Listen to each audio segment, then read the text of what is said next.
Hi everyone, I'm Coral. Welcome back to my channel. It feels like it's been so long since I filmed. Anyways, I'm here today with the It's Finally Fall book tag. This is one I've done a few times, and it is kind of fun to go back and revisit the questions and choose new things and look back on what I've chosen for these prompts before. It's not really feeling very fall-like here. I have a fan on. I had to turn the air conditioner on in this fucking room. This tag was created by a channel called Tall Tales. I took a look. It doesn't look as if they have any videos public any longer, but I will leave the link to that channel anyway, in case you want to check it out, I guess. But let's get on to the prompts. First question. In fall, the air is crisp and clear. Name a book with a vivid setting. I chose for this one Leviathan Wakes by James S. A. Corey. This is a sci-fi novel, and I chose this because despite being set entirely like in outer space, it was surprisingly easy to follow along with for somebody who's really a rookie when it comes to like hard sci-fi stuff. And this had a really fleshed out world that made it easy for me to understand what was going on, because I'm finding, I think as I get older, that I really need that. In order to understand what's going on in a book, I need a fleshed out a fleshed out setting, you know? Even if a character is just in a house the whole time, I need to know what that house looks like, or my brain just gets really caught up on it. And so that's especially important for a book like this, where there are many different places these characters visit, and they're in ships and stuff like that. There's sci-fi stuff. I mean, obviously it's a sci-fi book, so that's really important, and I think that this book did that very well. Next prompt. Nature is beautiful, but also dying. Name a book that is beautifully written, but also deals with heavy topics like loss or grief. Oh boy, do I have a plethora of books to choose from for that. But I chose Sundial by Katrina Ward for this one. Oh my gosh, like this family is so fucked. And it deals with many heavy topics such as loss, such as domestic violence, such as your children may be having mental issues and you're not really sure what to do about them. Issues in the past with mental illnesses and things like that.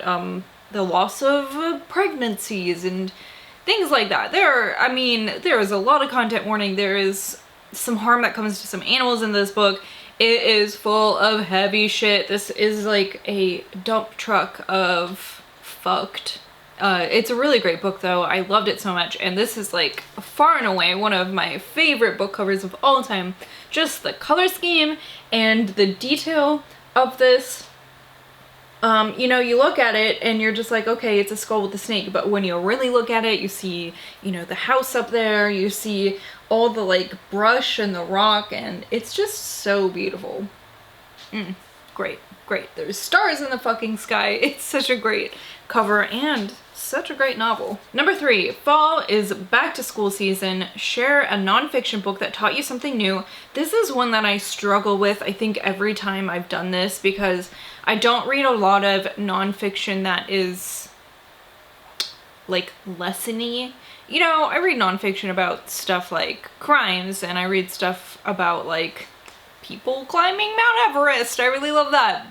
But like, what does that teach me? Just that like it's dangerous and I'm never gonna do it? I don't know. That doesn't seem like a lesson. But fortunately, last month I read I'm Glad My Mom Died by Jeanette McCurdy, and I think that has a really valuable lesson in it, walking through her life with her and seeing how she's dealt with the trauma, because this book is about the abuse she suffered at the hands of her mother growing up, and how it's really hard for her to deal with. She just didn't even realize that she was being abused for a long time. She knew that, there were things that made her uncomfortable, and there were ways that her mother acted where she felt like she had to compensate by acting a certain way, which is, that's an abusive relationship right there. But I think what I'm trying to fucking say is that she really shows that you don't have to forgive somebody to move on with trauma that you've suffered at the hands of somebody. And, you know, a lot of people, especially with like religion and just, I feel like society in general is always like, forgive and move on. And it's like, sometimes you just can't fucking forgive, but you also don't want to be like a cranky old person who cannot let shit go. Like, I feel like I have a hard time with that. Just stuff that's happened in my past, and I have a family member who I can tell, like, if I don't let shit go, even if I don't forgive the people who inflicted suffering on me, like, if I don't let it go, I'm gonna end up like that person, and that person is hard to talk to because it's just constantly stuff about their past being brought up, and they just cannot let go of it, and it makes it really hard to have a relationship with them. And you really have to work at having a relationship with them because they, I mean, I'm not even involved in like the shit that went on in their life, but that's what they want to talk about a lot, often, almost all the time, and it's really hard, and like I don't want to be that kind of person. But you know, you can't always forgive people, but you do need to try to move on. So I think that has a good lesson of, you don't have to necessarily forgive somebody in order to move on with your life.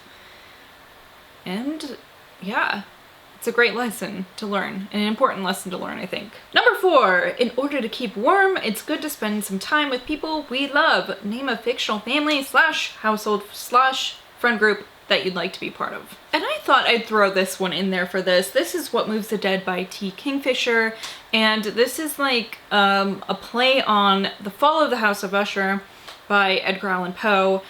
In this book, we're following Alex, who's the main character, and they are going back to like see their friend Madeline, who is dying, and also to see Madeline's brother Roderick, who Alex has served with in the military. They're a military person, so just the care and the deep connection that these people share together is really heartwarming, and especially when things go really wrong in this book and things get very creepy, it's just really evident that these people care for each other, and that's kind of what makes this so like intense and suspenseful, is because you care about these people and you know that these people care about each other, and that's really important. And I feel like that's hard to do in a book, especially one of very short length, you know, but T. Kingfisher really nailed this, and that I would love to have a group of people. I mean, I'm sure I do have a group of people who love me, obviously, but like looking at this, it's like, this is what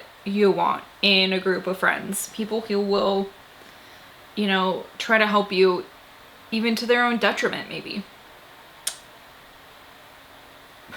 Is that what I want to leave on? I don't know, maybe that could go wrong, but that's what happens in this book, the end. Number 6, colorful leaves are piling up on the ground. Show us a pile of fall colored spines. I am not getting out of my fucking chair to do this. Absolutely not. So here's 3 books that are orange, yellow, and red. Here's your fall spines. Number 6, fall is the perfect time for some storytelling by the fireside. Share a story, or share a book wherein someone is telling a story. It's been a while since I've had the chance to talk about Good Neighbors by Sarah Lankin, which was one of my very favorite books last year. And this one doesn't really seem as though that's how it's told, you know. It's not like, what's the one with the guy named Quoth? Name of the Wind. It's not like Name of the Wind, where it's like out and out an interview about someone's life. I feel like that would just be a really easy one to pick, so I wanted to think of something different. And this one is, if I'm remembering correctly, it's like an article kind of that's been written about this event, and it's got some snippets of, I don't know, information, interviews, things like that throughout, but that's not like the big part of this story, you know what I mean? And it's got a little bit of an interview at the end where the author of this article, or whatever it is actually interviewing like the survivors of this event.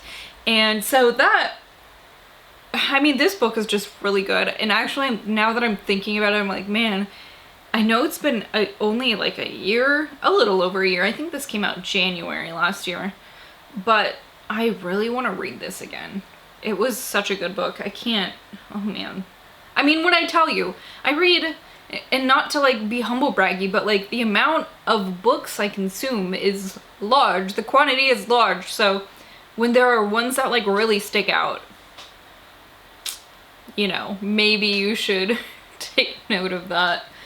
I don't know. This is a really great book though. Number 7, The Nights Are Getting Darker. Share a darker, creepy read. I decided I would talk about the book that I'm currently reading right now. This is The Nightly Disease by Max Booth III. And this one isn't like super duper creepy yet, but there is some weird stuff going on. I'm only about exactly 100 pages into this book. There's some creepy shit going on with owls. There's some creepy imagery of like owls attacking people. But I think this fits this prompt well because this takes place almost exclusively at night, because this is about a guy who is the night auditor at a hotel, so he works the night shift. Also owls and strange things happening in his hotel. I mean, I feel like this is Max Booth turned up to 11. Like, I've read, I don't know how many of his books I've read. I think 2 before this one, maybe. Does that sound right? And when you read his books, you can really see his personality and his humor come out in his writing, I think. But this one is like, this is him sitting me down and telling me a fucking story, you know what I mean? It feels like just straight up like unfiltered Max Booth, and it's so funny. It's so funny. Number 8, The Days Are Getting Colder. Name a short, heartwarming read that could warm up somebody's cold and rainy day. Oh gosh, you know, if you're narrowing things down to short and heartwarming, I'm probably not gonna have much to tell you, but I picked The Raven Boys by Maggie Stiefvater because, I don't know, I think this is like 400 pages. Almost. Oh, just kidding. It's like 405 pages. But, so it's not exactly short, but this is like the last feel-good book that I feel like I've read, or at least like a book in this series, is the last heartwarming book I've read. This is about, oh my gosh, I just have been talking about this so much lately, and I'm sorry, but this series is fucking good, you guys. This is about a group of friends, unlikely group of friends, because it's these boys from this prestigious academy, a boys' academy in this small town, and also one of the locals who is a young woman named Blue, and they become friends. They all become friends, and it's like this very extremely tight-knit, like almost, it's like they're almost siblings, and they're almost like all in love with each other all at once, but like not in a really weird way kind of a relationship. And it's like they get these like lovers jealousy quarrels sometimes, and it's like, I don't know, it's just really heartfelt. Even though sometimes they get upset with each other, it all works out in the end, you know. And I actually finished the 3rd book this month, so I only have 1 book left to read, and I'm dreading the conclusion of this story because the stakes are high. And it's just been really good. So this is something that, it kind of makes you a little bit sad, and it's a little bit suspenseful, but all in all, it's like, wow, this friendship is so great, and it warms your little cold icicle heart. Number 9, Fall returns every year. Name an old favorite that you'd like to return to soon. I've actually been thinking that The Runes by Scott Smith definitely needs a reread. This is a book I've only read once, but I consider it one of my favorites. And I think partly that's because I've seen the movie a bunch of times. But, and like, you know, the book and the movie, there are some things that aren't the same. There are some differences for sure, but like, at the core, it is the same story. You know, there are just some slightly minor differences. So I feel like I've read this book 3 times, even though it's like I read this book once and watched the movie like 5 times maybe. But this is a really great summer read. It's just, it feels fucking sweltering. This is survival horror. It's about this group of like college age kids who are on vacation in Mexico. While they're there, they meet this other tourist who's German, and he kind of befriends them, but then he's like, hey, I haven't heard from my brother in a few days. He left me this map because he met somebody who's working on this like archaeology dig at this like ruin. And he's like, it might be cool, you know, you guys could help me, but also it might be cool just to go there and see. So they agree to go, and when they get there, they understand why they haven't heard from this man's brother. And it's such a great book. I love this book so much. It is so, it gets under your skin. There's just some really great body horror in this book. It is excellent. It deserves a reread. Okay, last question. Number 10. Fall is the perfect time for cozy reading nights. Share your favorite cozy reading accessories. I don't know. I guess this. I really do like this. This is from Bookbow. I think it's called a bean. It is bean shaped. It's like a little kidney. And I do like this to like rest my elbow on when because I have this thing with my neck. I've talked about it before, but I can't be like doing repetitive like looking down motion because that really aggravates my neck. Just like any sort of repetitive motion aggravates my neck, but like looking down really starts to bug after a while, and then it's like this pain doesn't fucking go away once I trigger it. So I have to be really careful now that when I'm reading, I'm not spending a ton of time looking down in my lap. So this helps elevate my elbows so that I'm not looking down as much. I can hold my book in front of my face, and it's been really great for that. Or, you know, if you just like want it in your lap, maybe if you don't have a faulty neck like me, you can lay your book on the pillow in your lap.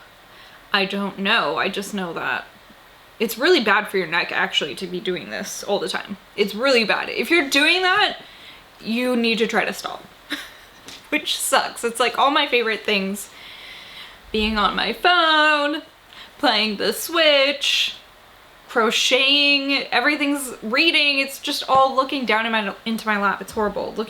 Using my laptop, which also reminds me my other cozy thing. I crochet. This is a blanket I made my daughter, but it was in here. I don't use this one because it's hers, but I have other blankets that I use, other crocheted blankets, because it's a very fucking cozy.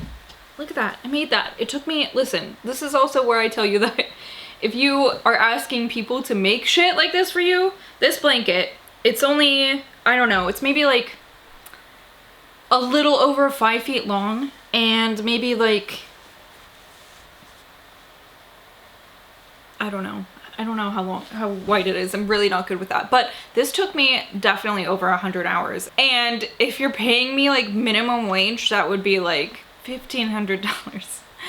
And you don't want to pay me minimum wage, even though that's 100 hours of my time, and that doesn't even include materials. So this is a PSA that please don't gripe when creators, fiber arts creators, any sort of creators charge you more than you want to be charged, because their time is worth money, okay? Anyway, that is the Finally Fall book tag. Thanks so much for watching. I'd love to know if you do this tag, because I love to watch people's tag videos. So let me know what your opinions are on these books. Let me know what you're reading this fall. Let me know if there's any like cozy reading things that you like to use when you're reading. That's all. Thank you guys so much for watching. I will see you later. Goodbye.